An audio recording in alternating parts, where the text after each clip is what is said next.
It really is like Vegas, kind of. That it's got that Vegas vibe. It doesn't feel like I stayed in another hotel right on the boardwalk once, and it felt like I stepped into the 70s. And it feels like you're in Atlantic City. Yeah, you know you're in Atlantic City. Right. The Borgata could trick you into thinking, man, I took a fucking flight to Vegas. I went to Vegas. That's exactly the difference, yeah. There's some old diner waitress bringing the drinks at this other casino, bringing the drinks to the table, and you're just like, and then you look at the Borgata babes and shit walking around, they're just stunning. No, the other Atlantic City places, it's like you're faced with the economy you're hurting with everything you do. There's supposed to be more of a buffer there. Yeah. Where you can get lost in it. But Atlantic City, the dealer looks at you like, thanks for fucking up my hometown, asshole.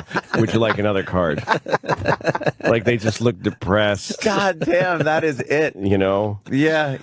My father owned a house, and now I live in a fucking shack. Right. So that you could play blackjack. I hope you're having fun. Yeah. Oh, look, blackjack. I would hit on that, yes. You so see the corruption. All you have to do is just drive around a little bit, less than a mile from those beautiful casinos, and you realize they don't give a fuck about the local economy. No, it's all being sucked out. It's like, I don't know where that money's going. It's another kind of tick, but it's a remote. It's like it doesn't even spread nearby. No. It's like a scientific taking money. It's like a tick that has a long distance sucker. Yeah, they must have helicopters at night that literally lift it the up money into the sky to make sure it does not touch the local economy. Anybody and there. the politicians, they obviously just look the other way. Yeah. It's like you're not even going to throw $1 into the economy. No. Who are you talking about? Yeah, what do you mean? Yeah, what are you trying to say? What are you trying to say? What are you trying to say? Who you're saying is doing this? What? You're right. Yeah, exactly. We're already in a weird spot with Donald Rumsfeld. I bet he knows where that money goes. You know what? I think Atlantic City's beautiful. Every inch of it is beautiful. The Borgata. No, it's fantastic. Go see Louis. Jobs. They got jobs. They got jobs everywhere. For Jobs. Jobs. You know how many people they employ? Jobs. There weren't those jobs when it was before the casinos. I don't know. No, there was just a really kind of a nice area. Steel Pier. What the hell happened? Where someone could actually open a store and try to have a business instead of a job. But now they got jobs. They get to wear a vest and deal cards to fucking assholes and Gaddafis. Yeah, Gaddafi. They get to fucking great. Jobs. You mean people used to open up their own family business down there? Yeah. A bakery or a delicatessen. Yeah, wherever the fucking wherever the Trump down there is. Does he have one down there? Oh, he's got the Taj Trump and the Marina. I don't know how much. Yeah, Trump Marina is sitting where some guy used to have an old fish restaurant. He had the restaurant from 1850 in his family, and now it's a fucking Trump Marina hotel. It's right there on the water. I worked that fucking place, or is the Trump Castle? It was called. I don't know where that is now. I think they changed the name at some point. I worked at Trump Castle, and I remember just watching people. I had never really been down there before, and I'm just watching these fucking old ladies from around the country come on buses. Like from the middle of Ohio or Kentucky, literally. Like you see a bus that says like Lexington, Kentucky. And they fuck. And these fucking old women come out of the bus, and they're like they took a medical hit from the trip. Like you just see them, and they get out of these fucking buses they were in for hours, days. Yeah, blood just clotting in their legs. Helping the 60-year-olds helping the 70-year-olds off the bus, and they go get shit rooms. Yeah. And then they pour buckets of fucking coins, all of their fucking retirement, all they got left. They just pour it in buckets into these machines. And then they leave. And then so I'm watching all this, and it all says Trump all over it. And then I was in an elevator, and Trump got on with Marla Maples at the time. Yeah, okay. And everyone was like, oh, there they are. They were really excited. They saw them. Oh my God, there's Trump and the woman he's fucking illicitly. And they get on the elevator, and Trump looked miserable. I was in the elevator alone with him just by chance, and he just looked miserable. He looked so unhappy. Yeah. And all that money, I realized is a weird, like, he has all this billions of dollars, but he's fucking miserable because he needs $100 billion to look in the mirror and not want to kill himself. He needs that. These old ladies from Kentucky, they don't need anything. They have like maybe $1,000 in the bank. Right. It's like they're coming. It's like a religion. Like they're coming to help him feel better. Like they're coming to give him money. Giving him the money. He's like, I have $100 billion and I don't fuck everybody. It's not enough. And these old ladies are like, I have maybe 1,000. You can have all of it. I'll give you all of it. I'll take a bus all day to give it to you. We could have pumped it into our own economy where we live. Yeah, I could have given it to my neighbor's store that closed last week. But I figured I'd come all this way just to dump it into Hopefully this make machine. you a little happier. Yeah. That's classic. With the only buffer being this vague hope that I might leave that I with may be more, one of the trillions. But it ain't gonna happen. So No. we'll just pour money out. I want to know more about the family fish business. The little restaurant that was poor there. guy. Forget that. With his little boat. He would Maybe a just little go bait out shop every day. Bait shop on the pier. No, Oh, he bait used shop. to wipe off the table when you walked in, and he'd feel real proud. Right? Yeah. Nice. You'd smell like the ocean air. It was open windows in the summer. What was his Yeah. last day like, you think? Wrecking ball. A bunch of suits A and wrecking ball ties. with the whole family just outside crying. Yeah, and You now in see- that exact same spot, it's ring, ding, ding, ding, ding, ding, ding, ding, ding, ding, ding, ding, ding. Oh God, that's all you need. It was Donald Trump and a bunch of other guys in suits with golden shovels taking that photo of them breaking ground, and in back is the boarded up fish place, just ready to be plowed asunder. That was there for 150 years. You know, and it's not the fault of some difficult thing for our family. It destroyed our family. Like, my do you wife and I have to broke make it up over real? the stress of it. Wow. But my daughter's the greatest thing in my life, and we're all, you know, it's just pure joy, but it's so hard and it's extreme. And he was so respectful that it was breaking my heart. Yeah. He never said, "You filthy piece of shit." He just said, "You're so wrong, you wouldn't believe it." But it's like you're so way off. You're spreading a thing that's really, really harmful. And I felt like such a piece of shit. But he was For how making long, it though? real, An hour? and you're making it fun. Yeah, Like, but you're that guy might have No, but Louis, though. I said though, the one thing I said that was wrong. I don't like saying things are just wrong. I mean, because it's not wrong that she has a retard making cunt, because that's what one came out of there. It's not a nice way of saying it. It's not medical, but of course not. Your technical jargon. Yeah, go ahead, Dr. Lou. The thing that was wrong to say is that there's no challenges to having a Down syndrome baby. I just didn't know that. And, you know, we always say reckless shit. I don't care. I don't fact check my comedy. No, well, you shouldn't have The to. goal is you a just laugh. let it out. Yeah. Exactly. Yeah. The only thing is that guy, he might have saved, because what he showed you was the passion that people feel about that, and it's like they may have come at, like that may have been a very helpful email in the long run. Like sometimes you underestimate how frustrated people are with something, and then you hit it, they come after you, and it's fucking relentless. The best thing would have been like 5 minutes later, get another email, go, I'm just fucking with you, with a picture of a beautiful daughter, just perfect. Yeah. She's amazing. This is all I'm A's. just fucking with you. I don't care. I was laughing my balls off. No, and I've gotten angry emails before, and I never care.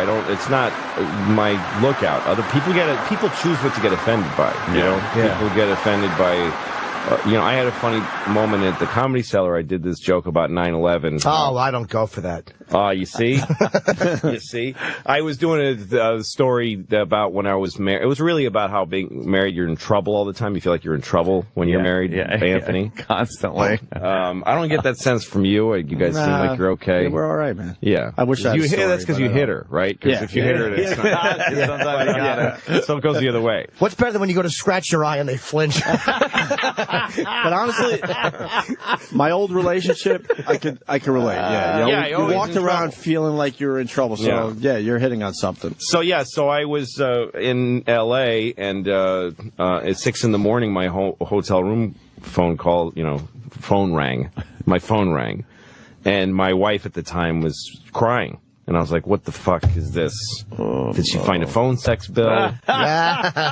She can't talk. And I'm like, what is it? And then she tells me, turn on the TV, and it's both the World Trade Center towers are on fire.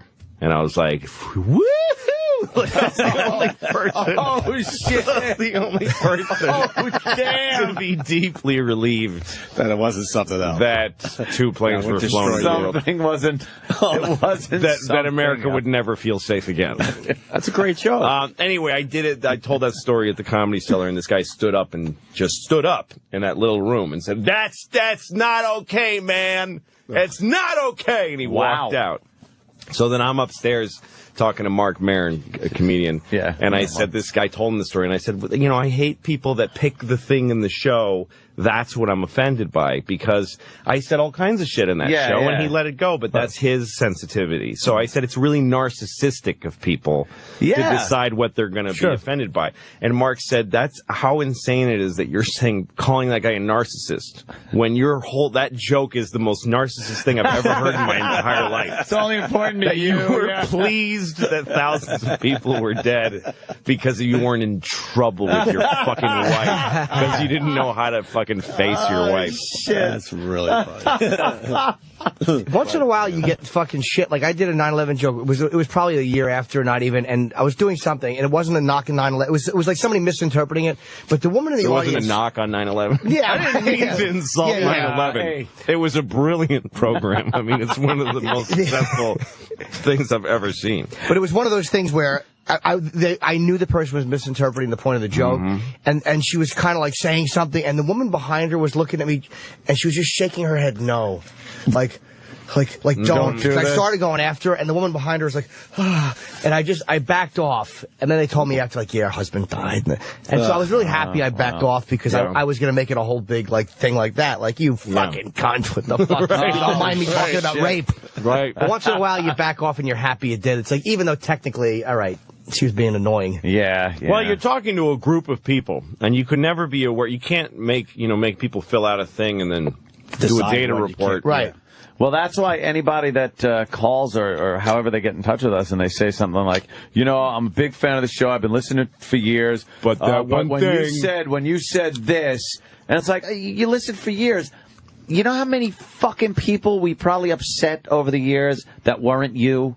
You fucking idiot. No, exactly. Yeah. And a lot, also, some people get offended just because I'm sure there's 9/11 victims who find that shit funny. There has to be. That has to be, right. A lot of times when we make fun of these things, we're just using them as in a context. Mm-hmm. You know, the thing I said is about the misery. Marriage is so prohibitively constraining that a national disaster is good news. It's not so much making light of the disaster, it's showing how awful marriage is. It's also brutally honest. A lot of people have felt relief at something that wasn't affecting them that was worse for other people. You were just being fucking ugly and naked and honest about it. That's good. No, and look, this is the most fucked up thing to say, but if you suffered... You could have stopped the attacks. I could have, but I wanted the bit. I had inside information. But I thought, God, that bit is so funny, I'm going to let it go. If you suffer directly or indirectly from something, you don't own it. You just don't own it. You know, you're right. Unless your name is 9/11. We have, all of us in here have goofed on things that have directly affected our lives. Personally affected our lives. Of course. And some of the things people know about, some they don't. Whatever. It's not and yours. you just do it. It's not yours. It's not fucking, it's whatever it is. You put it over the air to make people laugh or think or whatever the fuck we're doing in here. But it's not, you know, I'm not singling out all the people that this will offend. Hey, let me offend some people today with this. No, I'm going for the people that it doesn't and affect. again, if you took part in something or something you suffered from something, that doesn't give you the right to, if it's a thing that happened in the war, especially something that happened to the whole country, you don't get to control who gets to say what about it. And by the way, you get to get offended about it. That's my main thing about people getting offended. Yeah, you got offended, so that gets to happen. There's been That's part of living on the earth. But there's been this whole thing that's taken place over the past few years where people absolutely believe that there is a right to not be offended. To not hear something. And especially if it's over airwaves and stuff like that. They think that the FCC, they can complain to the FCC and say they were offended by something and absolutely think that the FCC will go, hey, fuck you. Well, you know, I subscribe to the thought that laughter really is the best medicine. It's straight talking, Jim. Yeah, you know. Right. I don't want to Well, get too serious. I got an email once because of the Catholic Church video that I have on YouTube, where I go to the church and find out that they completely exist to fuck boys in the ass. Hilarious, by the way. And fucking hysterical. And I've gotten a number of emails about that, and it's less than I thought I would. Wow. But it's funny that most people that complain about it they'll say, Jesus is Lord and you've offended him, and I'm going to crack your fucking head open, you motherfucker. Yeah. Like, I get that all the time. Which is really an people odd say, little... from a Christian point of view, you've hurt Jesus, and I'm going to fucking split your head open, you cunt. Like, they're so profane and so threatening. That forgiveness shit goes out the window when it comes to religion. But anyway, one guy wrote to me and said, my uncle is a Catholic priest and you insulted him. And I wrote him back and I said, no, I don't know your uncle. It's not like I didn't insult him. No, personally. I made a broad joke about a whole group, and it's got nothing to do with your uncle. And he wrote back and said, I know, and then we wrote back and forth, and we figured it out. Are you two fagged out? What happened? I don't like the end of that story. I got to interrupt because we got Ron Perlman outside the studio. He's out at 8:15. He only has a few minutes, so. Well, the Joaquin character is like, for me, it's what Joaquin Phoenix can do that nobody else can. That was very poorly unexploited in the Joker. That was superficially exploited in the Joker, but brought out in real high relief in The Master in a way that's like disturbing how good it was. And the difference between those two movies is that one is a Marvel movie that that needs to reach teenagers. And people that still wish they were teenagers, and the other one is a sick, beautifully realized fantasy of a filmmaker who gets into some kind of a fever when he writes a movie and then executes it with extreme conscientious discipline. That two very different categories, but that's what you get. But I like it. He's great. I buy into him in every single movie he's ever made except the Joker. He definitely looks like when he's punching through a wall in this, he's like looking for the Oscar in the wall, like he's trying so hard. But like, I don't think, I think he talked himself out of an Oscar from the first. This movie was never destined for that. This movie flies in the face of that. I don't think that he's hoping. It would have been insane for him to get an Oscar for that. He got nominated. He got it for Joker, which is they were both nominated. Exactly. There you go. That's where you go for the Oscar for the cartoon the Marvel movie. I love how you say Marvel. Say Marvel instead of DC, which I love so much because it'll make people. Oh, is it DC? Yeah. Okay. YouTube comments are already flying. It's yeah, people are gonna be livid. They won't be mad though because it's you. If Ron made that mistake, I don't think anybody expects me to love. No. I appreciate what the Joker was going for in a sense, but. I just didn't buy. My issue is Marvel. I just don't care about characters that are different colors. Like people like cry at those movies, and it's just like insane to me. I can't believe anyone gets emotionally involved. But look, it's not for me. I'm not that. Somebody likes it. It makes it good. I went with Avengers. Love the movie. That means it's a great movie. But it's. I'm just not on the. I do have one more question. Oh, okay. We got to get him out of here. What would be your advice to any young filmmakers or comics who have to deal with the social media content cycle? Talk directly to Homeless Pimp. This is a question social media content cycle? Yeah, like you're forced to post to be relevant in the algorithm. That's not true. You don't think so? No. You think you have to? Right. It looks like a road to success, but maybe it is for some people. You understand what you're doing with this algorithm is you're trying to get the attention of an artificial brain. It's a really weird endeavor, is to obsess about what will this. An algorithm is if I understand correctly, it's an equation. So you're trying to make that equation pick you up. Like it used to be that you either get obsessed with your own work, like you're just obsessed with your work. You love your jokes or you have a voice you need to get out. But then the other side of the spectrum was wanting to be famous. I want attention. But that used to make people think about what do people like? What do people laugh at? What's appealing? Right. And looking at humans and looking at audiences and going, how can I make them get me? Or things like, how can I get the gatekeepers to give me a shot? These were obsessions. Mm-hmm. But now this abstract thing of like, how do I fit? How do I get this artificial brain to spread me to people that don't give a shit if I, the way it used to work is if you do something worthwhile, somebody might see it and share it with a friend. Like clickbait is old fashioned now. Clickbait is kind of Clickbait used to be something that'll get people interested and make people share things. Right. But they're not interested in humans sharing anymore. It's about literally fitting some weird, either because you are saying something, either because you're saying something popular that's in those four subjects, or right, and not cursing, All the things people are doing to stay out of the algorithm are weirdly self-sanitizing, fucking sick things to be doing with your work. Yeah, it's true. It's the worst thing you could be doing right now is trying to follow the algorithm, trying to be as much like other people in the algorithm as you can be, and trying to shave away any part of you that might not fit in the keyhole. That's a sick, fucked up thing to do because the target isn't even a human being. It's not even audiences. It's just it's a computer. It's taking part in something that's really sick.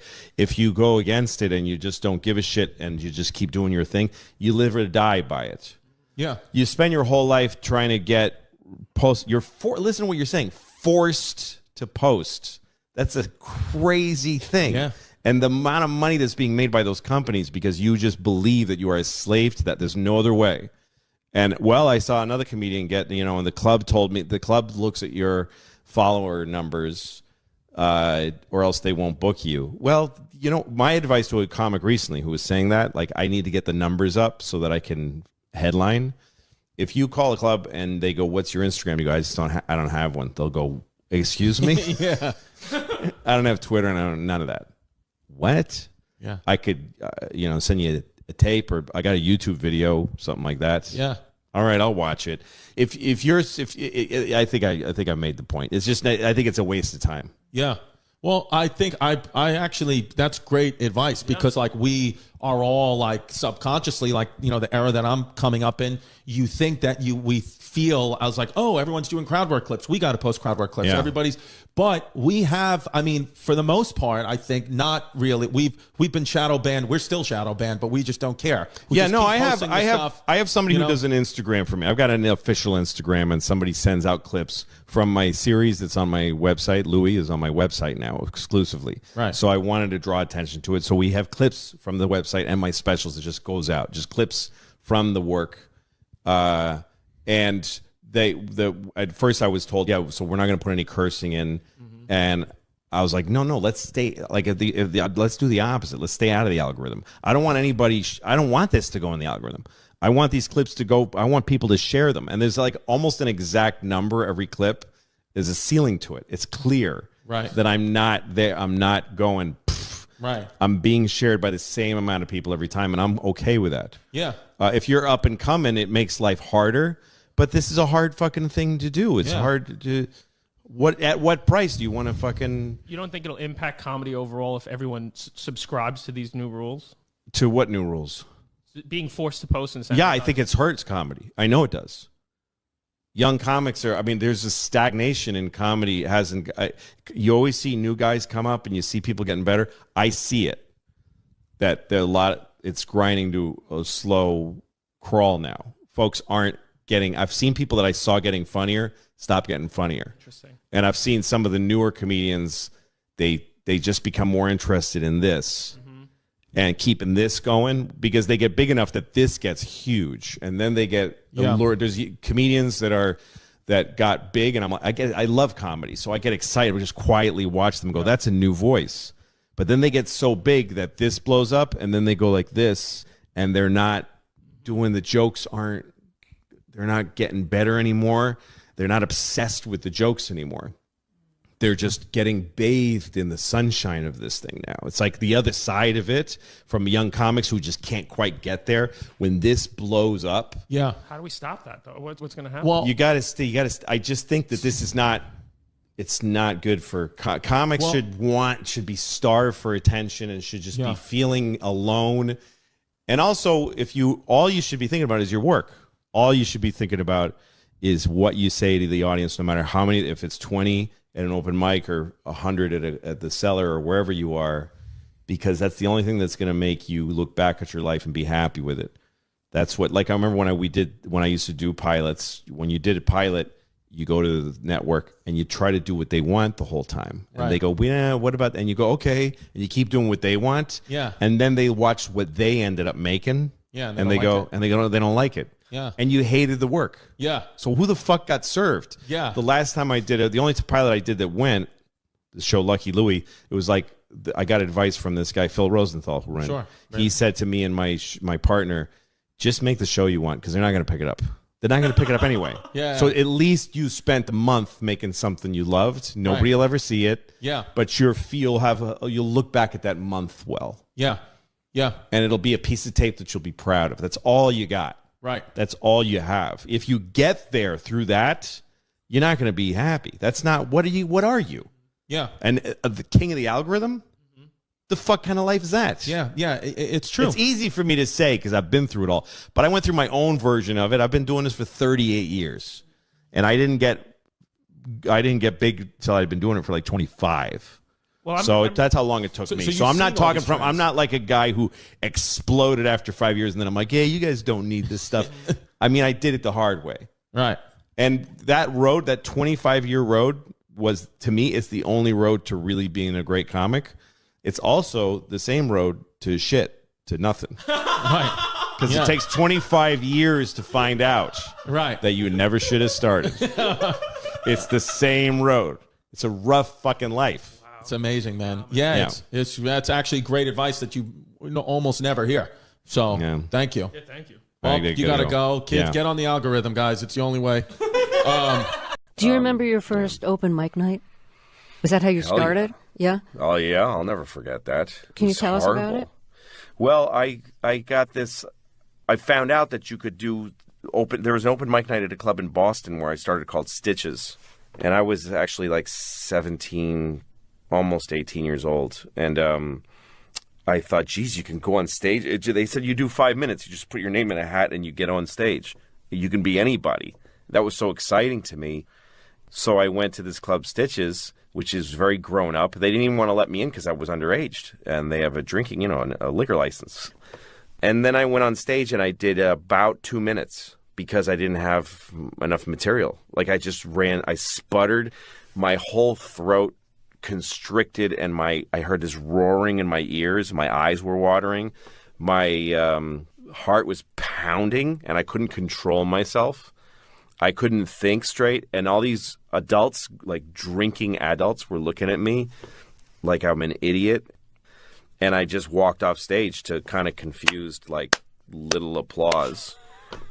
And I just felt like a pile of garbage. And then I kept doing it. Okay, so you did really terribly on stage. Yeah. What made you think, I need to do more of this. I want to get back on there. Well, I didn't do it for a little while. And then at the time I was working at a video rental store in Newton, Massachusetts, where I grew up. And Kevin Meaney, who was a very big star in the Boston comedy scene back then, Boston had a very strong local scene. And I knew who Kevin was. I heard him on the radio and stuff. And Kevin was a customer at the store I went to, that I worked at. And I told him that I had done an open mic. And he said, oh, well, you got to come on my show. He had a show that was a huge, him and Steve Sweeney, these two great comics. They had this show where they would, they'd pack the room and put on all the best comics in Boston. And he said, come be on my show. And I said, well, no, I'd need to practice, do more shows to get good enough. And he said, no, I won't let you go on my show unless you go on now. He said, it's interesting because you don't know what it's comedy tragedy. He kind of wanted me to go on and bomb. And so I went again into Stitches, and it was a Wednesday night. It was Sweeney Meaney night. It was jam-packed. And I went on, and I think the audience, people's mouths were open. They were shocked at how bad I was. Just shocked. And I got off stage, and Kevin wouldn't look me in the eye, and nobody would. And it was just the most pulverizing humiliation. It was much worse than the first time. Because it was a really, the first time was an open mic night. The premise of the show is that most of us don't know what we're doing. But this was a professional comedy show. And I went on it and just flailed. I mean, it was a nightmare. So was Kevin Meaney cutting you a break or being really cruel and putting you on after that? That's open to interpretation. I don't know. I mean, he must have known how bad it was going to hurt me. But to me, I think he was giving me a break. It was up to me to make it into something. Who knows? Maybe I was funny. He hadn't seen me. Do you know what I mean? So he was giving me a chance. He was it's interesting when somebody becomes an agent in your life for a minute. You know what I mean? And they go, well, let's see what happens if you do this now. It was a formative experience. Sitting here now, I'm very glad I had it. It was Why? A great, great thing. Because it gave me a really realistic, shocking picture of what I was facing. That show that I did and that audience and that night, that was still the terrain that I work at today. I think if you're just looking for easy ways or you're looking for victories through life, I don't think you're really getting much out of it. I think you have to, if you really know how hard stuff is, and despite that you extract some tools out of yourself, it's better for you. And the next time I went on stage, I was very wary. So what was the first time when you felt like you started to understand who you were on stage and like what your onstage personality was going to be? What your, persona, if I could use that word, was going to be. Like what the stage version of you was going to be. The first time I went on stage, I did kind of offbeat and weird jokes just because I thought you might as well try being more like what makes you laugh. I did really well. My third time on stage, I had really big laughs. And other comedians came up to me and said, hey, you're funny, you got something. And I was so excited that I had a little foot in the door that this is something I could maybe do. And I thought it's me being kind of weird the way I am in real life. I like to say things that don't make a whole lot of sense or surprise people a little bit. But then I got seduced by getting big laughs. And then I just started once you get laughs, you're like, oh, I'll do anything for that feeling. That feels really good. So then you start thinking it's just jokes. So the first time you were on stage and started doing jokes where the comics were coming up to you and saying, that was good, you've got something. What were you doing? What is it that you were doing on stage that they had a positive reaction to you? I was doing more kind of contemplative, weird jokes. I don't think I did things that were self-reflective. I did things that were just like, well, one of the bits was about street signs that I thought they should be punctuated because I got confused by them. Like signs like, no, you turn, drive slow, children, that kind of thing. It was just taking these street signs and reimagining them. And that was an offbeat, funny, silly bit. And it made people laugh. And that's the only one I remember from then now. When did you start talking about yourself, being self-reflective as you described it? I think when I don't know, once I was in my 20s, I had grown up so much on the road because I started doing stand-up so young. I didn't go to college. So my formative years were being on the road, which meant I had a lot of embarrassing sexual stories because I didn't have a girlfriend all those years because I was on the road. I was traveling everywhere. And also I was doing a very unusual thing. I was doing stand-up when most people my age were in college. So I was an odd fit with everybody around me. So I started telling stories that were like confessional about strange sexual situations I'd been in. I think that's when I started to enjoy confessing and putting myself out there. But then, but I also talked about things like, the absurdity of being poor and trying to have money in the bank and stuff like that. So it was about life in general. I think it's when I was married and had children that I started to really talk about my own life and what my life felt like. But before you realized how being a father would give you material for your comedy, did you think, okay, I'm going to be a father and now it's over for me? No more independence, no more easy life on the road, the door slamming shut? Well, there's always a give and take. I was glad to let go of some of that. The road really sucks when it's all you have. It's really sad. It's very lonely out there. So I was happy to be in a family and be married and everything. And, when I first got married and had kids, I thought, I had some friends I played poker with on Mondays, and I thought the poker game on Mondays that's the water line. Like if I don't make that game, I'm losing something. I'm losing something if I don't make it to that game.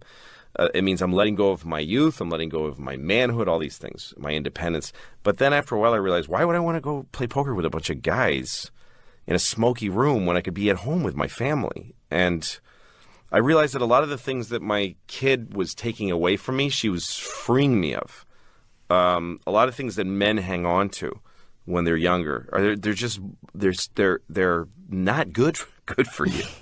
And that there was this huge pride in having a kid, and also that I didn't matter anymore. The greatest thing about having a child is putting yourself second in your own life. It's a massive gift to be able to say that you're not the most important person to yourself. Why is that a good thing? Because you'll always, I don't know, because that's always going to let you down. You know what I mean? The idea of I've got to get me right. I've got to get what I want. I've got to get that's got to be right. That's never going to quite work. You know, life just isn't that satisfying. But if you can be useful to somebody else, that you can actually accomplish. You know what I mean? You can go, I did a pretty damn good job today as a dad. Pretty good. Best as I could. That's worth so much more.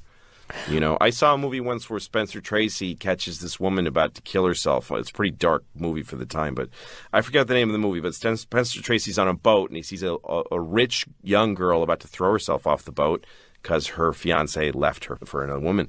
And he's trying to talk her out of suicide.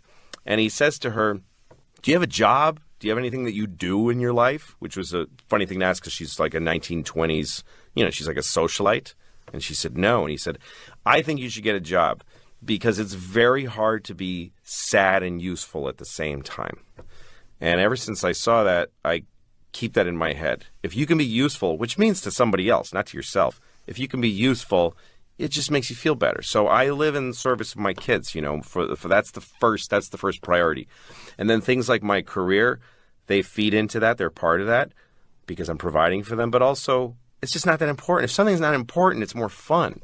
It's more something you can look at from objectively instead of having it be this albatross around you. I've got to get. But a lot of great things. Hip hop came out of the Bronx, like that. That has given us good things. Yeah, but unfortunately, at least they got hip hop. You know. Well, I mean, it came out of the Bronx. It couldn't have come out of Long Island, where I lived. It would never have. Hip hop would have never emerged from Levittown. No. Long Island, we just did it. But now it is. I mean, that's who got rich from hip hop. That is exactly who got rich. No. So even in that sense, if you pack a bunch of people way uptown in the buildings, it costs nothing. Yes. Also, their squalor will create music that you will get rich from. That's right. And then eventually they'll get a little money, but what you can count on, you will get the lion's share. Because they'll die. Right. Because it's going to be bad. Yeah. And you're going to take the money. I'm sure Big E's mom gets a check. But it's not. But it's not the check that she deserves. You know, Josh Robin gets. He might get a bigger check. He gets a far bigger check. Keep coming. I bought a Big E album on iTunes recently. Yes. I like to listen to him when I'm jogging. Yeah, it's the best. But you know, his mom. It's not 14 cents. Yeah. Well, those deals this keeps on working. This thing keeps on working. Yeah, these 360 deals that musicians sign, which is like a deal where they give you an advance and then they recoup the advance. And it's designed to keep you in debt. It's designed to keep you like constantly not earning money. It's designed to keep you like beholden to the record company. That's right. And everything they give you, you think they're giving you stuff. Right. Like they say, hey, guess what, fellas? They go to the band and they say, you're flying in a private plane. And they go, woo! Yeah. And then they pay for the private plane. That's right. It comes out of their record. Yes. And the private plane is a deal that the company has, vertically with somebody else. Right. All those bells and whistles are just horse. Yes. Yeah. You have to look after your own thing. I mean, I stopped taking advances on the road a long time ago. It's a stupid thing. Right. Because they get to call your advance an expense and sort of take it away from you when they split. Right. Well, I had to give you an advance. Yeah, but what? Right. It's such a easy con. Yeah. That you really, and nobody will tell the artist ever. Right. Nobody sits down with you and goes, listen, don't take that Porsche. Yeah, exactly. Right. Yeah, or here's where your Porsche's coming from. They have this thing now in the Bronx called drill rap. Yeah. So what drill rap is, and Eric Adams just talked about it, it's social media driven beefs with young rappers, under 21, young guys. And they diss each other on Instagram. And I mean, literally, they'll go outside of someone's project and go, I'm here, like with a gun. They'll be like, I'm right here. Yeah. And literally, they go on Instagram Live. So Eric Adams was kind of like, maybe we should ban this on Instagram. Like the mayor of New York's like, why don't... Has it resulted in any... Killings. Lots of killings. Wow. And the music is reflective of, no, it's literally, but so the kids are 16. A kid, 16-year-old with a gun. With a gun. Goes, look, I'm outside of the Great Black Person Projects. I'm outside of the whatever. Medgar Evers project. Yes. And come here and I'll kill you. So now everybody's like, if I go to his Instagram, I can see this. Everybody happen. on And then it starts having like the little balloons and the boop, boop, boop. Yes, everybody is with the little faces. You see the little faces. Yeah, it starts really going. And people have been literally killed. And then the guy shows up inside of the Instagram. Yeah. And meanwhile, he's doing like, I'm going to go kill my friend. Yeah. And then has this resulted in like... this has resulted in live Instagram deaths? A few of them. For real? For real. I mean, Bobby, you can look this up, but it's resulted in deaths 100%. And the DA is now trying to use the rap lyrics as a way to like convict, because some of the rap lyrics are so direct. They're like, we killed him on 175th by the subway yesterday at 4 p.m. So the DA is going like, we're trying to put these rap lyrics out as evidence. Right. In addition to other things, but it's some of the rap is very good. I mean, it's very like, it's got a whole new sound, and it comes, the UK has it too. This is going on in London, where it's like social media. You think of all the rap beefs that have happened of people not liking each other. Now you add social media, everything happens in like real time. Right, but also it feels like what's needed there. Like when you look at a picture and you go, what's missing? Right. And how do we solve it with what we have today? Right. When you describe what those guys are doing, what's needed is an app. Yes. That can bring them together more easier. Right. Like a grinder for I'm going to kill you. 100%. Like a social media. Like an app. And it's like this, and you go, I don't want to kill it. But it's for killing people. You're swiping. Well, because it is on some level a guy going, I'm out here. He has a gun. He's going, I'm out here. He's wanting to connect with that person. That's right. He's what he really wants is to see him. I think. I'm not even being facetious. It's like it's a need to connect. And it's it's not the fault of some corporations or Donald Trump. It's like Walmart kills all small town economies. But it's not Walmart's fault. It's the fault of the fucking people. I used to have a house in upstate New York, and there's a town that had all these beautiful old diners and general stores, and they all closed one by one because of Walmart. But it wasn't fucking Walmart's fault. It was the people that lived in that town that don't give a shit about their neighbors. But is it giving a shit? It's the American basic consumer who's like, well, okay, I could spend 13 cents less on a mop. Yeah. So fuck my fucking neighbor. Fuck my neighbor who's had that store in his family for who's taken care. There's like a million George Bailey moments in that town's history where the whole, I'll give a check to your, baseball teams with names, John's General Store. Right. Yeah. Like the whole community coming together to do stuff. Yeah. Fuck that. I want to buy a Jim Carrey movie 3-pack for $7. So fuck the old movie theater with a Wurlitzer organ. But think of Blockbuster Video. Now that caused a big thing because it pretty much closed down all the little mom and pop video stores. Which was a great family business. Which was a family business and shit like that. I remember those things and having to go in and you'd have to buy a membership fee when you first get in. It was like $100, and that was just to try to keep the stores. Yeah, to keep the store open. But then Blockbuster came around. Now, what do you want to do? Go into the mom and pop and wait a week for the latest release? Yeah, why don't you?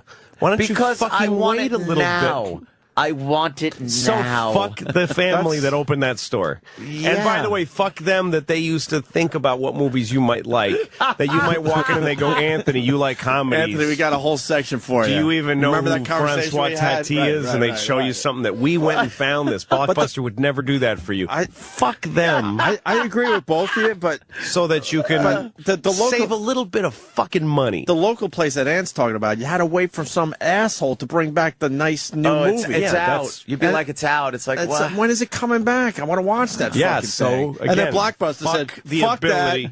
The Blockbuster said, look, we could just put 100 copies on the shelf. So you're thinking the whole loyalty thing should outweigh the convenience? Absolutely, because you're supporting somebody who there's a human being and a family who's living off that business, and they give a shit about you. But by the way, where's Blockbuster? It's fucking gone. So they leave a vacuum. You can't rent delivery a fucking video anymore. Yeah, but why would you? Digital delivery. If there was video stores, you know why? It's like bookstores. A bookstore is not just a place where you can buy books. It's a place where somebody expresses themselves by deciding what books to put out there and what books they want to offer their community. Right. And that gets replaced by Barnes & Nobles, which means you get the same fucking books that every place in the world gets. I mean, not just America. Right. Every bookstore has exactly the same books now. I mean, that's people don't realize what a massive. It used to be. You go to that bookstore, you're going to get some weird off-color books of this kind, or you're going to get maybe a right-wing bookstore, a left-wing bookstore. That used to be how people fucking. And then so Barnes & Nobles comes, and the difference is a family business will hang on through the tough years if they have half a chance. Yeah. But a corporate business will go, oh, we're not making it $10 trillion, just pull up stakes. And they're gone.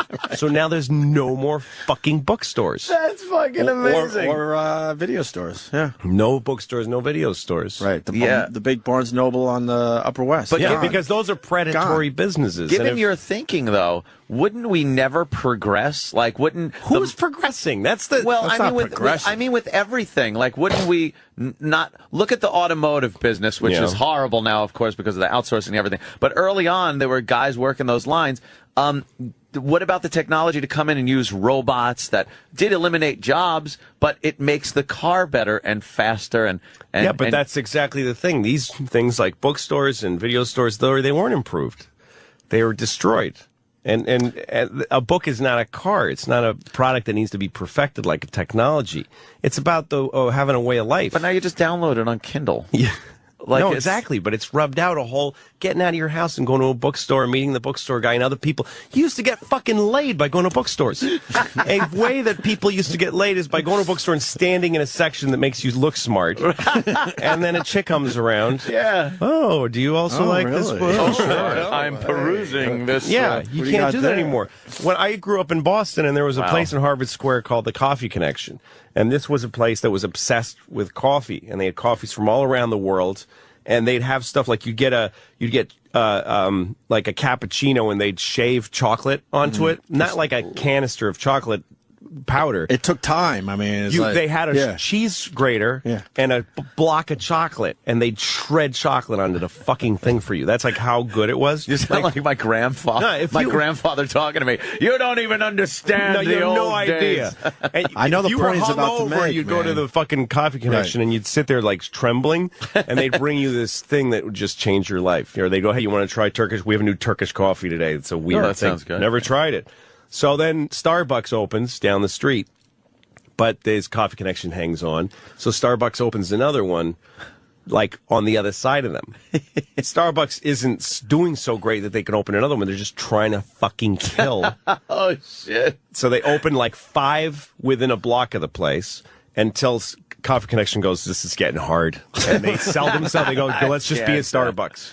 Yeah. So then Starbucks buys them and then closes the other ones, and then you're just left with fucking just one choice. You get Starbucks. And the quality of Starbucks is horrible. It's okay. And the instant Starbucks isn't making a profit, they'll give up, and then there won't be a fucking place to even get coffee. Right. Then we go back to having no coffee again. No coffee. He's right.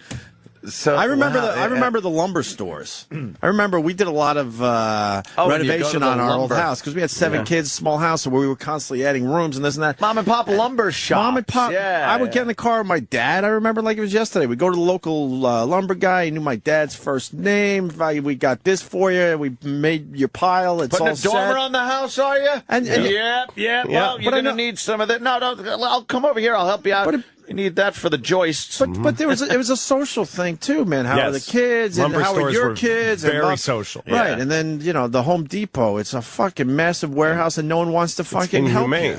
You're just mad right when you walk in. Sad people working there. Right. The buying of the lumber is not a happy exchange. It used to be that you could say to yourself, you know what, if I invest in a good saw, and I get some trucks, I could go out and get some fucking poplar and cut it well, and people will come here and build fucking houses with it. Yeah. And you go, hey, you got some nice poplar, not as good as Joe Wilson's. Yeah, well, mine is down 3 cents. Right. Well, I'll buy yours then. This was like and by the way, we don't improve through this shit. No. We actually don't. It's like, it's what happens is the second place product always wins by being more vicious to like take over Microsoft versus Apple. Right. Microsoft is bullshit software. It's hard compared to Apple. I know, believe me. It's horrible, but Bill Gates is a capitalist, and he was vicious, and he fought Apple, and so for some years anyway. Yeah. America lived on shitty computer technology because of his There was a point ambition. where we all thought Apple was gone. Yeah, it's VHS versus Beta. Beta is still used today. Yeah. Beta videotape is still what most TV shows are shot on. Yeah. And we all watched VHS tapes because the VHS people said, we make the second best, so we're going to be cutthroat and fucked up and pay off people and go to litigation and like sue Beta. And Beta's like, we're making the best kind. We can't even get people to buy it. Yeah. And so everyone gets VHS. Unbelievable. It's Tesla and fucking Edison. Edison It's always and Tesla, yeah. One guy's a genius and is selling a beautiful thing. The second place guy copies it, doesn't do it as well, and then takes him to fucks the court guy in every over. fucking state in America and muscles him and fights him and Ruins outdraws his him. credibility. Gets some fucking Texan to pay for it. And then we all have to buy the shitty product. You're fucking brilliant. It's true. So It's the same with cars. They would be better if what you're saying was actually true. If it was like the guys still on the assembly line. Your coffee story is deeply depressing. It is what happens everywhere. I was thinking, as you were talking about that, like the Starbucks popping up are like weeds. Yes. Taking out the really nice fucking crop. Yeah, nice that's flowers. what they do. They're And just, they're only they're just interested putting in weeds all over the place That's right. to destroy. Talk about their mothers. I was watching a football game one time, and this guy scored a bunch of shit, whatever, and they were excited. So they asked him about it afterwards. And the football player said, "My mom died last year, but I know she was watching my game from heaven tonight. And I wanted to be there to say, leave your mother alone. How dare you? She's dead. I mean, when are you done with your fucking kids? When are you finished with your fucking kids? Even after you're dead, you still have to go to their fucking games and shit?"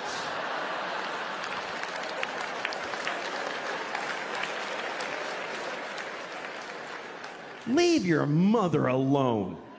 She did her job. She raised you and it killed her.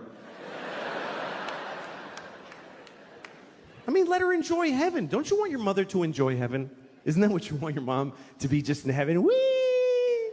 This poor woman, the angels are like, "We're having an angel party. You want to come with us?" "I can't. I got to watch my son's games. He'll be very upset." Okay, good. He can't fucking hear me. When people die, it means they did their jobs, and you should forget them. That's what I think.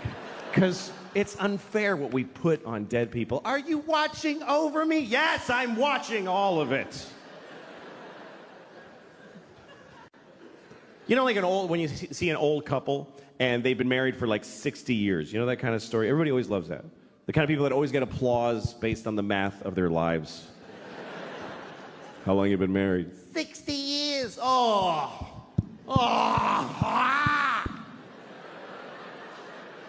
Isn't that automatically wonderful? How do you know? You just know how long it's been. For 60 years, every morning he tells me I'm a piece of shit.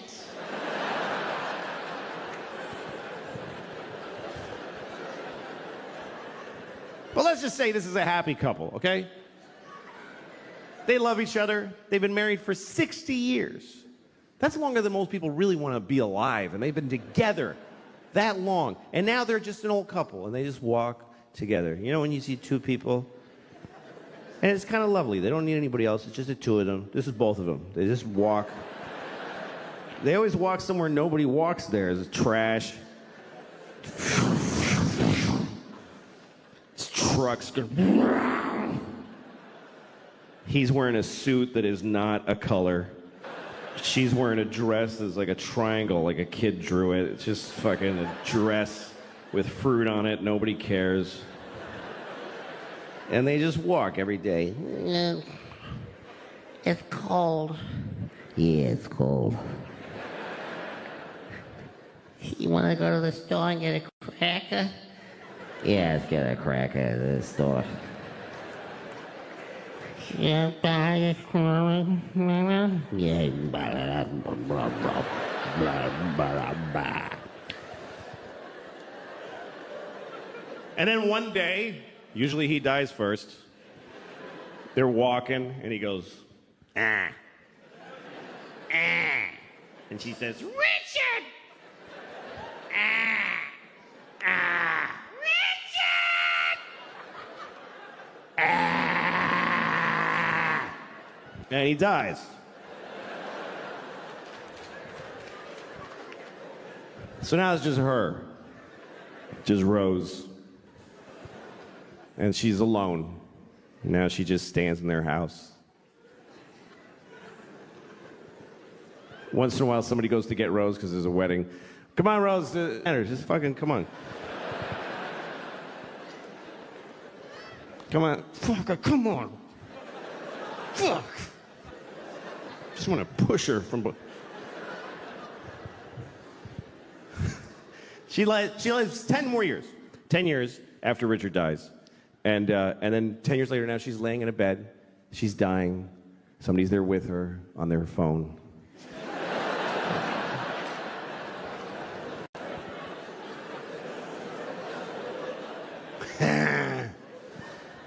So Rose is dying, and she says, well, at least now I get to be with my Richard forever. Where'd she get that idea? Where did that come from? I've looked it up. No religion teaches that when you die, you get to ruin heaven for your dead spouse. Why is that fair? Who gets... Richard's been dead for 10 years. He's been in heaven for 10 years. And somebody comes up to him, hey, your wife is coming.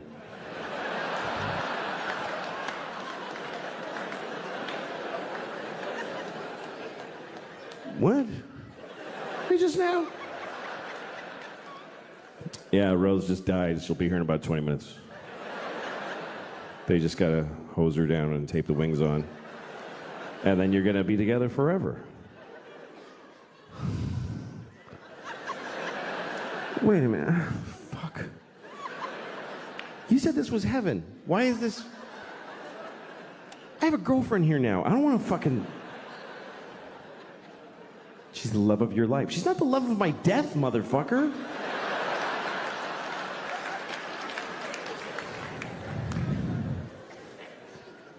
That's marriage. Marriage is a big deal. Marriage is a big deal. I went to a wedding the other day.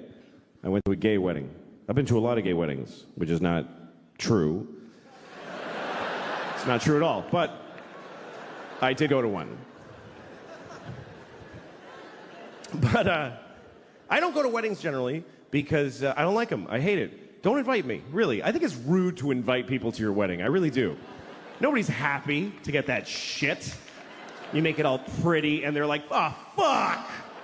This is gonna suck! Here's a helpful list of places to stay. Oh, great. I get to live in a La Quinta in Reading, Pennsylvania for 3 days because you want to get married for a couple of years. Nobody wants to watch you start your shitty thing. Nobody wants to see it. Everybody's in a shitty thing. That's what it is. That's what it is to be with somebody. You're either alone or you're in a shitty thing. That covers 100% of human beings. I know I can see there's young couples here, and you're like, no, we're in a good one. It's really good. Yeah, fuck you. Who do you think you are? It just didn't get so arrogant. Yeah, I think we figured it out. No, yeah, you're the first ones. Of course it's gonna get shitty. That's part of it. It's like going to a horror movie, and in the first minute, you're like, I think they're all gonna be fine. No, they're all gonna die, and you're gonna hate the person you love right now. It's the way it works. Love plus time minus distance equals hate. That's just the way it goes. I'm not saying don't do it. You should do it. It's the best thing. It's the best part of life, love is. But don't be greedy and expect it to last. Don't be amazed that a butterfly died because you shot it in the face. Just fall in love, make a fucking mess, It goes shitty. You don't realize it till too late, and then you cry a lot and move on. It's the best part of life. It is. I've always loved love. I've always loved this. It's been my favorite part of life is meeting somebody and going, oh, shit, that person. That's the best feeling. Now, why the fuck would that just, oh, yeah, for years, for our whole lives, just, oh, yeah. That's insane to expect that. And then it rots and dies. It's just the way it goes. It's like if you see a person in the park making bubbles with a big wand, you know, with soap, and sometimes they make a really big one and everybody goes, oh, hey, hey, ah, shit, okay. That's all. You don't stand over, liar! You don't get mad at the soap stain. It gets so shitty, man. It does. Oh. Oh. And then I go home to my wife, and it's like coming back from Vietnam. I don't relate to my family anymore. You wouldn't understand. I'm Bruce Dern, fucking taking off my clothes and walking into the ocean.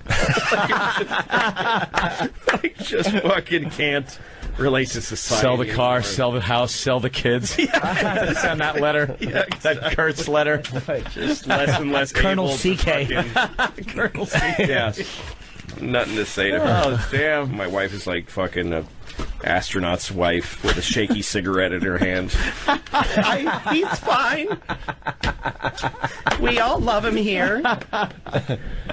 Very proud. When was the last time you saw your family? You've been on the road for a while, right? Yeah, well, this morning I'm in New York. We're all in the city, so I saw my family this morning. My wife came into the city only because we had to go to couples therapy, so she brought the kids. Today? Yeah, we went yesterday. You ever just yank your cock out and say, "Why don't you toot on this for a few minutes?" That's how you got to do it, man, as a married guy. Holy shit, that's a great idea. How's that working out? If I did that, she would just do whatever she was doing.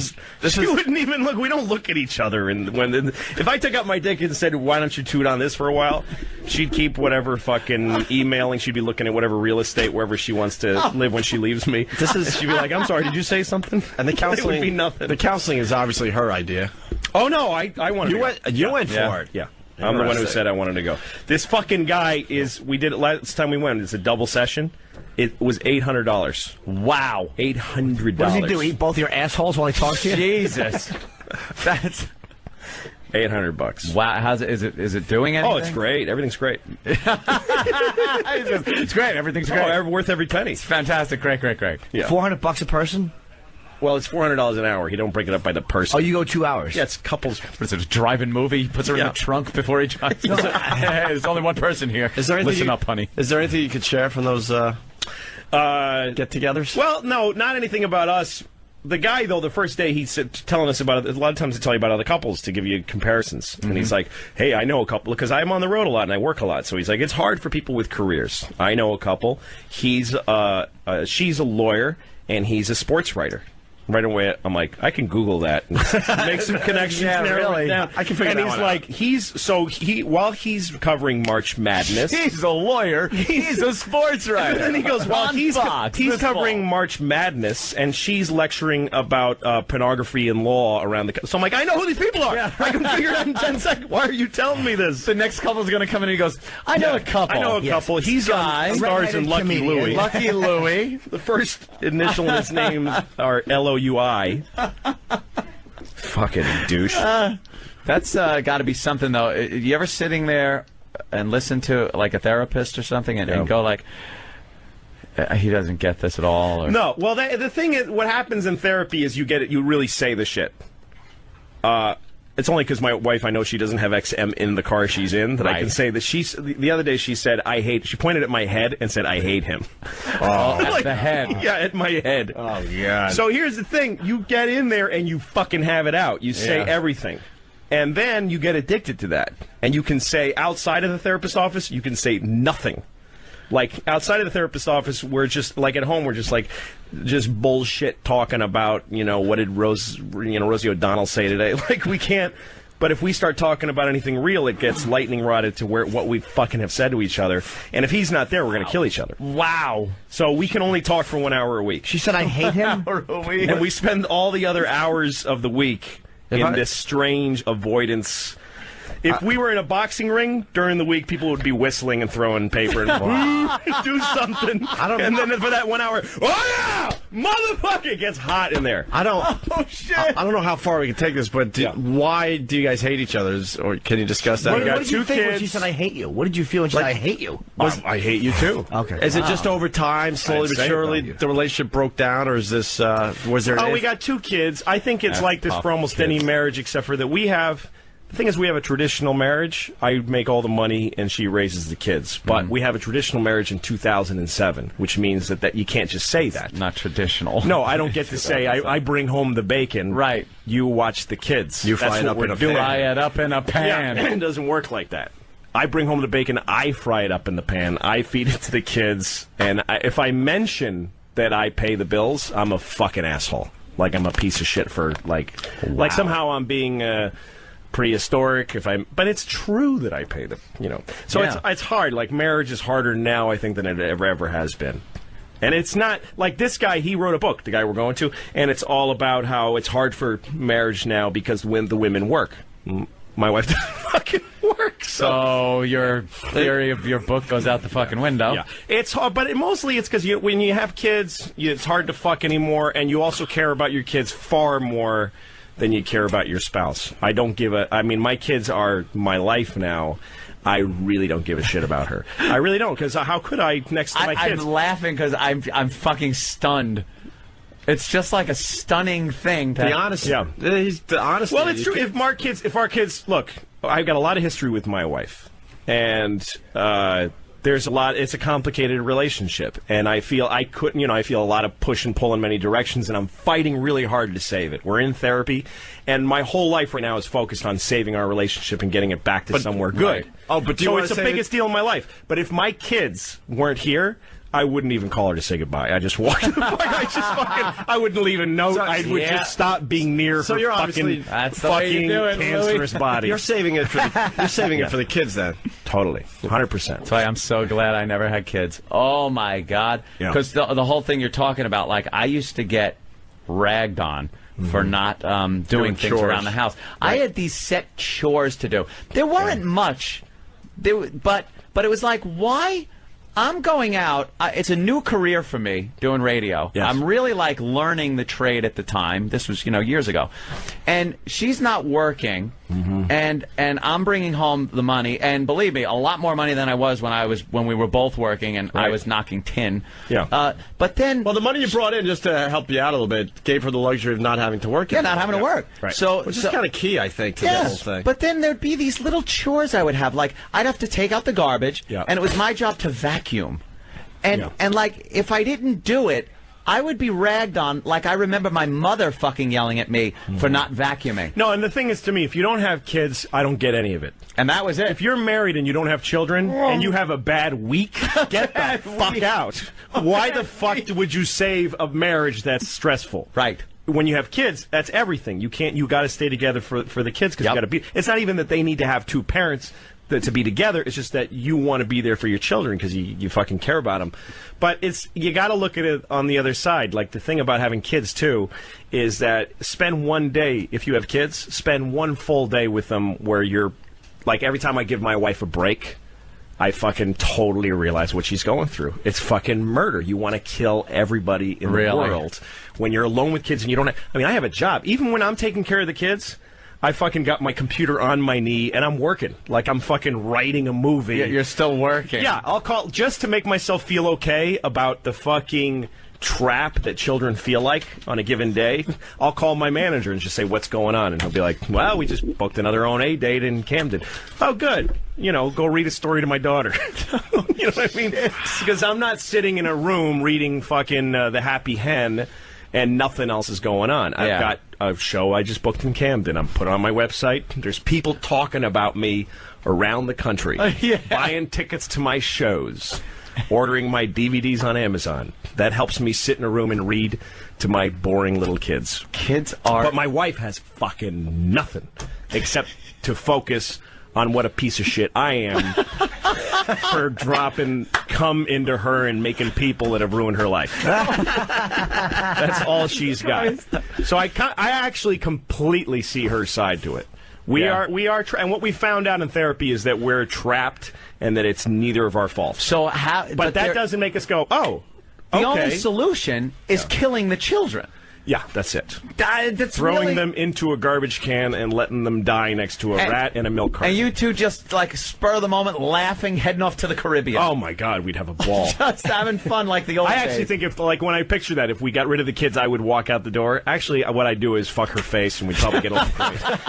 Why don't you guys go on vacation together? Leave the kids with one of your parents for a few days, and seriously, go away for a few days. I want to punch you in the face for saying Is that bad? Oh, shit. Is that bad? I don't know. It's just so complicated. One of them, she's still breastfeeding the kid who's 2.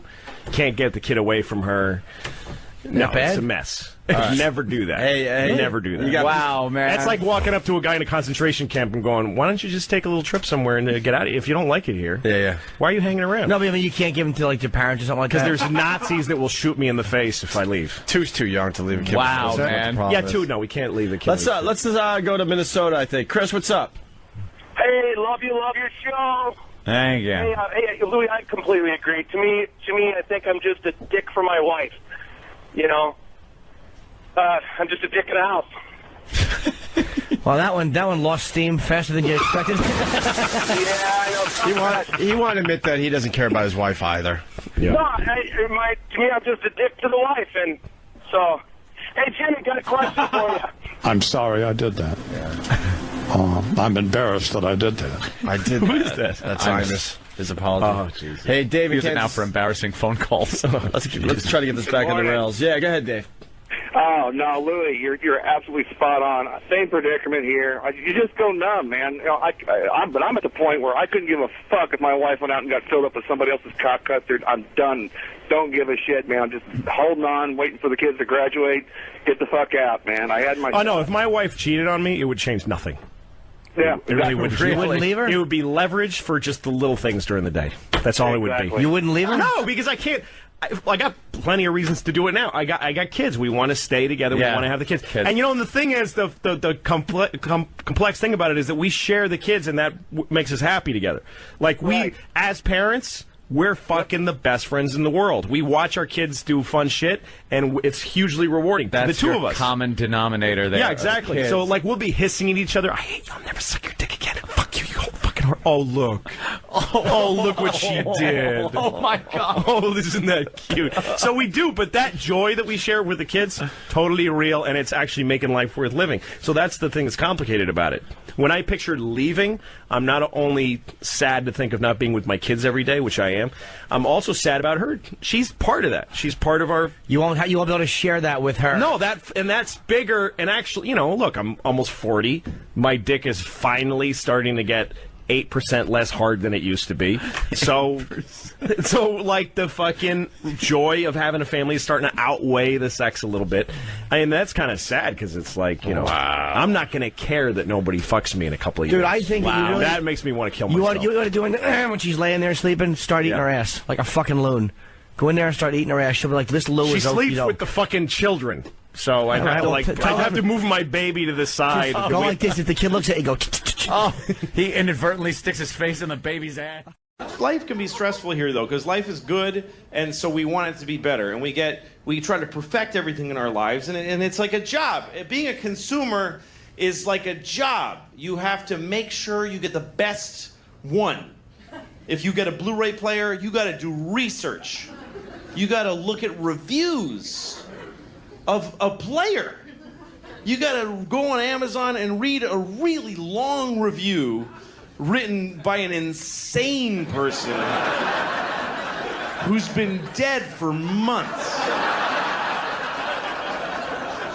because he shot his wife and then himself after explaining to you that the remote is counterintuitive. It's got really small buttons on the remote, he said, before he murder-suicided his whole family. And now you're reading it and going, I don't know. I don't know which one to get. I don't know. I gotta get the best one. Why? Who are you, the king of Siam, that you should get the best one ever? Bring me the best. Who cares? They're all the same, these machines. They're all made from the same Asian suffering. There's no difference. thing is that Ellen is not a popular person. She's kind of a rotten, smelly, awful. She sucked when I met her. Is she not a nice lady? Idiot. She's. I wish we were on XM so I could describe her completely. Of course, but I can't. Wait, what have you heard? The FCC cannot, would not let her be accurately described. This is interesting. It would be like if a cop said who shot you and it was hard. He'd be like, "You got to take me off the air because I can't tell you." Jimmy met her in Vegas, so this is really interesting because he got the big blow off. She was doing something for XM, and we were out there for XM. So I was like, I'll walk up, and she was being filmed. I'm like, hey, I get my pictures with everybody. It's just what I do. You didn't get a picture with me. I've met you twice now. Yeah, but I'm too nervous to ask. Okay. So I walked up to Ellen, and I'm like, hey, I'm a comic. I'm also doing something with XM. I just wanted to get a quick picture. She's like, oh no, I can't. I'm in the middle of shooting, but she wasn't, and I wanted to spit in her face. Yeah, she's really I give her a good trashing if that's any consolation. Good for you. I know people that work for her as writers, and she's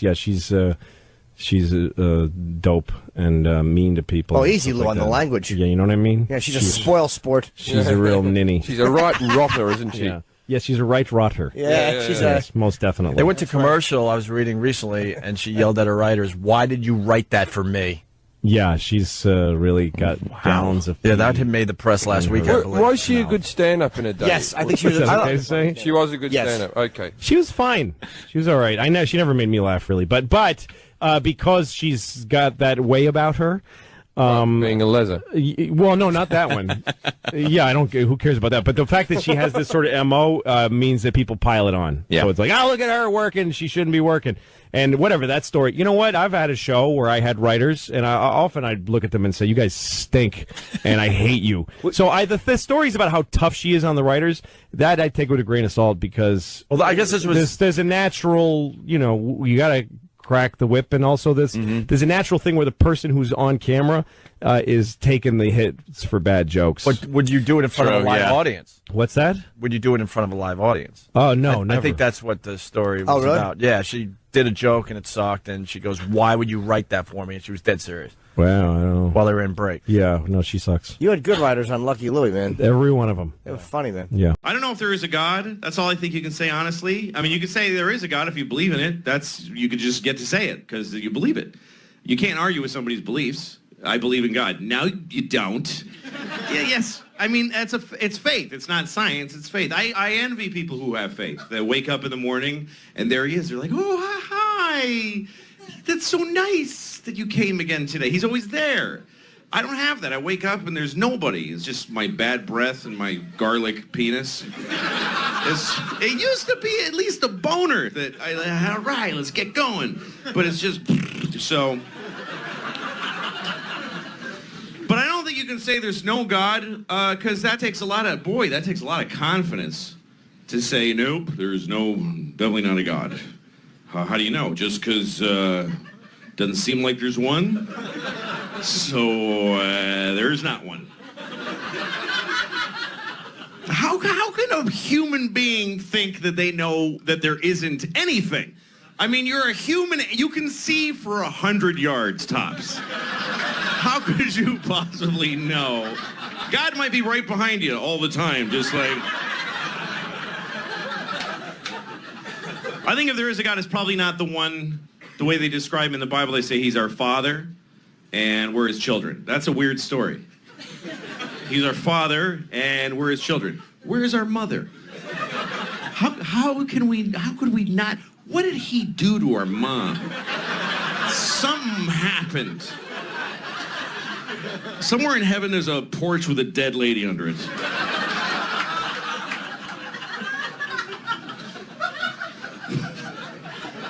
I think God was, if there is a God, at least he has an ex-wife. Maybe that's what it is. God's divorced. And we're in hit, like this is our weekend with God. It feels like a long